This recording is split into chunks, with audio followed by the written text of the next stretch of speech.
Hey everyone, Sarah Brown Wessling here from the Council of Chief State School Officers National Teacher of the Year program, and I am so excited to announce the third season of Voices from the Classroom, the State Teacher of the Year podcast. CCSSO's National Teacher of the Year program provides a platform for exceptional educators to elevate issues that affect teachers and their students, to expand their leadership roles, and to inform policy and practice. In this season of the podcast, 2022 State Teachers of the Year will teach us about the lessons their students keep talking about. Maybe it's the one that they come back 2 years later and tell the teachers about. Or maybe it's the one their most recent students have asked for over and over again. This season, we are honored to have two past State Teachers of the Year conducting the interviews themselves. You'll hear Stacy McAdoo, 2019 Arkansas State Teacher of the Year, John Arthur, 2021 State Teacher of the Year, and me in conversation with our teachers throughout this season. I invite you to listen to these incredible stories. Welcome to the Voices from the Classroom podcast. I'm John Arthur, the 2021 Utah Teacher of the Year, and I am here today with Bill Stockton, the 2022 Montana State Teacher of the Year. Welcome, Bill. Hey, John. It's nice to be here. Oh, it's so good to have you, man. Would you please tell us all where you teach, what you teach, and why you love teaching? Yeah, as you mentioned, my name is Bill Stockton, and I'm the 2022 Montana Teacher of the Year. I'm a high school science teacher in R. Lee, Montana, which is on the southern point of the Flathead Reservation. Flathead Reservation is home to the Bitterroot Salish, Kootenai, and Pend Oreille people, and it's just north of the Missoula Valley in western Montana. I absolutely love teaching because I love to make connections with students, and every day in my classroom is a new opportunity for me to get to know my students, get to hear what they're doing in their everyday lives, and to just build that strong relationship and see them grow through the years, and goes on way beyond the high school years. And it's just it's a very rewarding profession that every day I get something new and enjoyable out of doing. So I can't say enough about how great those relationships really are and what they mean to me. I love it. Well, let's get right into it. Would you tell me about that lesson? You're talking about your students coming back and talking to you all those years later. What is that lesson that your students keep talking about? You know, I'm excited to learn from you. So please give me all the details about what you did and what your students did throughout the lesson. Yeah. So one of my favorite units that I used in my class is a unit that's based around a nonfiction book called Indian Creek Chronicles. Okay. And that book is written by Pete Fromm. And so Pete was a student at the University of Montana in the late 70s. And he was asked by the Idaho Fish and Game to watch over some salmon eggs. And it's a story that's written in first person, his perspective. He'd never been in the mountains before, and he's going to go live up in the mountains and be this mountain man. And so what happened was, several years ago, I was teaching with the 2014 Montana Teacher of the Year, Anna East. And Anna and I came up with this idea of co-teaching a unit with our sophomores, where we had biology students and English students reading this book. And then with that, we had a bunch of objectives that we wanted our students to be able to do. So in English, we're really focusing on that descriptive writing, the public speaking piece, Latin roots for science words. In science, I was talking about animal classification, human impact of humans on the environment, and wildlife management. And then we were able to take this book and do all these things in a co-teaching model, where we were in each other's classrooms with all the sophomores. And for me, that was extremely valuable to learn from another experienced educator. And then also just to see how English and science really could commingle and live together in this great harmony. And so for me, that was really powerful. My students, I think, really saw that buy-in with how we were doing it together. And you always get those questions in your subject content, like, when am I ever going to use this? Why do I have to learn math and science? Why do I have to write in science? And so it really showed that all of the things that we're teaching in a school can come together and really be impactful for our students, and really show them that interdisciplinary model and the co-teaching model. So with that, we kind of go through the book, and we get to sit outside and write and learn about descriptive writing. We learn a lot about animals. And there's a great resource that I really draw from. The Confederated Salish and Kootenai tribes has created a resource called Explore the River. And in Explore the River, they talk about that traditional ecological knowledge that's been passed on for thousands of years that really talks about how they manage their wildlife, manage the river that flows through the reservation, and talks a lot about the importance, the cultural significance really of the fish that are in that area. And so we integrate that as well into the unit.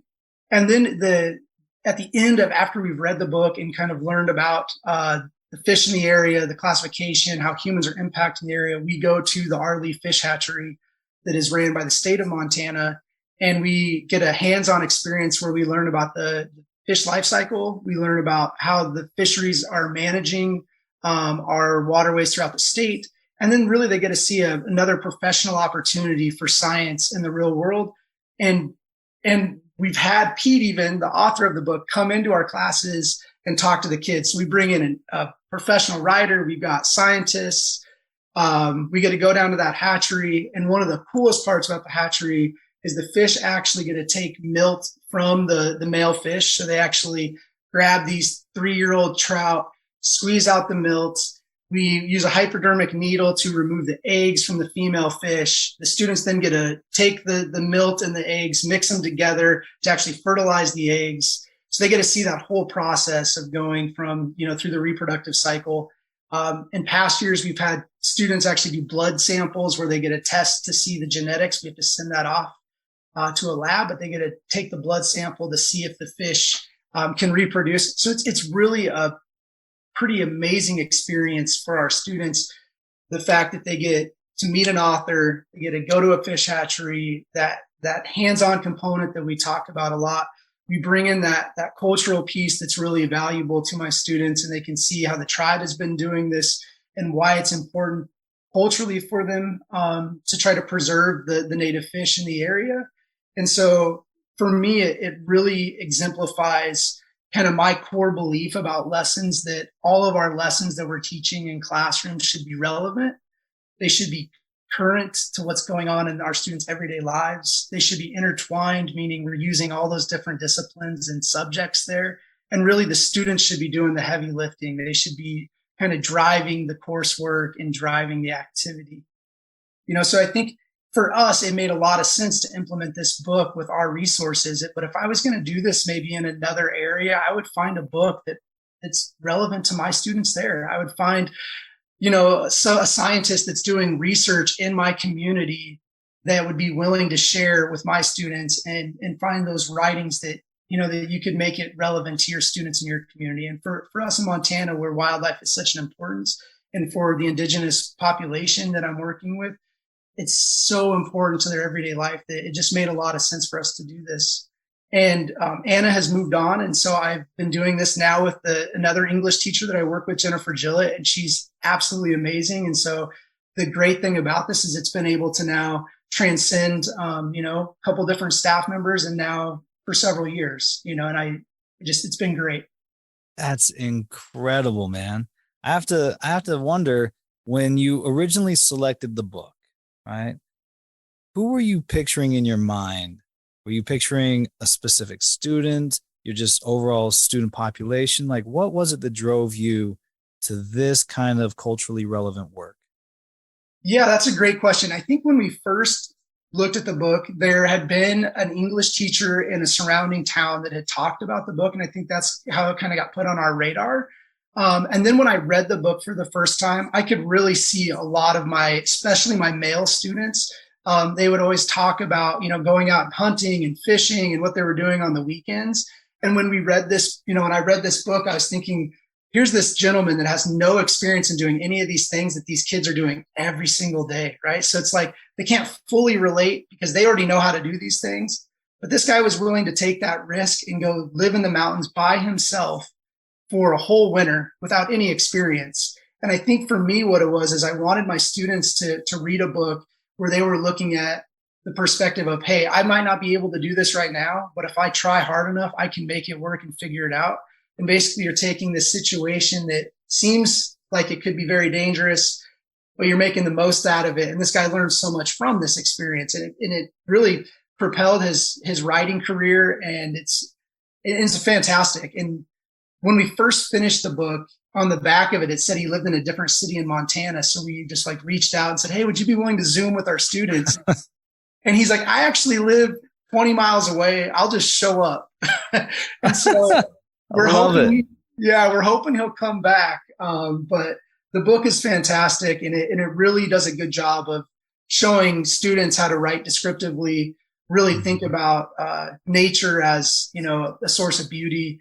And like I said before, really allows us to dive into that human impact on the environment. And oftentimes after we do the fish hatchery, we'll have our students do a debate on whether they think humans should manage wildlife or if it should be something that's left untrammeled, which we talked about with a lot of our natural areas. And so, I think it does a lot to tie in all the things that I think are important with building lessons and units, and really brings it home to Montana and makes it seem, gives it that cultural relevance too, which I just think is extremely important for all of our students. That's amazing. Like I can't imagine that it's lost on you, the parallels between this author and you. This is like the most quintessential Montana lesson I could possibly imagine. And you base it on this guy who took a risk and went out there into the wild, did something seemingly dangerous. And then here you are doing the same thing. And when we're talking about kids getting their hands dirty, your kids are literally squeezing these I don't even know like the technical term for it, but those eggs out of those fish. Like, this is crazy. Were you ever concerned as you were co-teaching or co-planning? You're putting yourself out there a lot, making yourself vulnerable when you're working with another teacher and you're sharing responsibility for this lesson. Were you ever nervous? Yeah, I think the biggest thing with co-teaching is we're never really taught how to do it accurately or the right way in our teacher preparation programs. And I think it's a model that's extremely useful for building continuity among staff members. We might have department meetings. We might co-teach within a department, but very rarely do we co-teach outside of our department. And so there definitely is a little bit of hesitation to start with. Anna was such an experienced educator when we first started doing this model that she really eased me into it. And I felt a lot more comfortable working with her and with her expertise on it. And we just sat down together and kind of hashed out what we wanted each lesson to look like. There were a few lessons that she would do on her own and things I would do on my own. And then we talked very specifically about when to bring the groups together. And so I think, at first there was definitely a little hesitation, but the benefit, especially in a small school, is that it really gets those students to think about how all the things we're teaching all intertwine with one another and how it's about this bigger holistic picture in the education system. And that it's not this isolated class and this isolated class, which I think is often lost once we get to secondary ed. Right. I imagine your students, especially going to a small school in a pretty, it sounds like, tight community. This is one of those lessons that connects them to their community and to their history, to their ancestors. And I'm just wondering, what do you think the biggest takeaway your students are walking away with? Yeah, for some of them, this is, even though they've lived in Montana their whole lives, it's the first time that they've physically touched a fish. So I think for a lot of them, I've got to really get them into it. Like, you can do this. So I think, again, a lot of it comes like overcoming a little bit of their fears there is definitely one thing. But I think ultimately it gives them an opportunity to go to school and learn something that is relevant to them right now at this moment. As I mentioned before, a lot of our students are out there fishing quite frequently. They are out there hunting. And to then have a book in their classroom that talks about all these things that they do, they can instantly start picturing themselves in those situations. And then when we can tie in that cultural piece and show them the resources that the tribe has created to really explain the cultural significance of the native fish population, and then show them how the state of Montana is using this other fish population in order to help preserve the native. So it's an opportunity as well to teach my students about tribal sovereignty and about how the tribes have their own wildlife management program and how they are working alongside the state of Montana as equals and often, as separate governments and how they have this common goal of preserving the native bull trout population, for example, and why that's culturally significant. So I think, really, I hope my students understand that piece of wildlife management and the importance that it has on preservation, and how we have techniques and tactics that have been used for thousands of years that we can still use today. I know we've modernized a lot of things, but there's a lot of things that we can learn from traditional ecological knowledge that the tribe is throwing out there for the students to hopefully grasp onto. I have had several students go on to be wildlife biologists. And I think that, I don't know if this is the reason or not, but I know several currently that are in college right now as well. I've had students go to work for the tribe in their wildlife department, a couple that are working at the bison range. So I think it just gives them that opportunity to see science as a profession, which is also super invaluable, to see how you can have this cultural piece intertwined with the science, and then to see how all of our classes are coming together. It just is a really fun time. It's fun to co-teach with someone. Mm-hmm. And I hope my students, see that and they enjoy it as they're doing it. That's beautiful, man. I've got one last question I got to ask you, because you just brought up your co-teacher again. You were eased into this work by a master teacher, and now you have helped bring in another teacher and shown her how to do this kind of work. What have you learned about teaching, about how kids learn, and about students through doing this project? Yeah, I think the big thing that I learned when I started was that teaching can be very isolating, and that's not the best way about going about our profession. So getting multiple perspectives into the classroom through master educators is obviously an ideal situation. And then I think for my students, it really eases that question that we always get, is like, why, like, when are we going to use this? This isn't relevant to me. And it allows them to see that all the things that we're doing again in those classes really is relevant to them. And for me, it goes back to that idea that we want to make sure our lessons are current and relevant and interdisciplinary, and really that the students are doing the heavy lifting and not the teacher. I so often think of the teacher that feels that extra burnout. And a lot of that burnout comes from making all the decisions every day throughout your day. And if we can have that ownership start to be placed on the students, they also are going to learn a lot more in that process. And so I think, really, for me, it was learning that co-teaching is a great model. And I've had some success since then with cooperating, like being a cooperating teacher for teacher candidates. And I think that that's been a valuable lesson for me, instead of doing the traditional model that was used many, many years ago, where you kind of let the student teacher, the teacher candidate, just kind of have free reign in the classroom. I've taken the approach of doing entirely co-teaching, where both teachers are leading the discussions, leading the classroom. And it's made education feel way less isolating as a professional, and really has allowed me to grow in my craft and continue to think about ways that I can be better for my students. Wow. Bill Stockton, the master teacher from Montana. I can't thank you enough for taking the time to share this amazing example from your practices. I know it's going to be useful to others. Thank you so much for joining us here. Yeah, thank you, John. This has been great. Thank you for listening to the latest series of Voices from the Classroom, the State Teacher of the Year podcast. Let's keep the conversation going. Please share these lessons on social media with the hashtag NTOY22. That's hashtag NTOY22. You can also catch up on the last 2 seasons on our website at ntoy.ccsso.org. While you're there, you can also learn more about and find ways to support all of our efforts to elevate teacher voice through the National Teacher of the Year program. Until next time.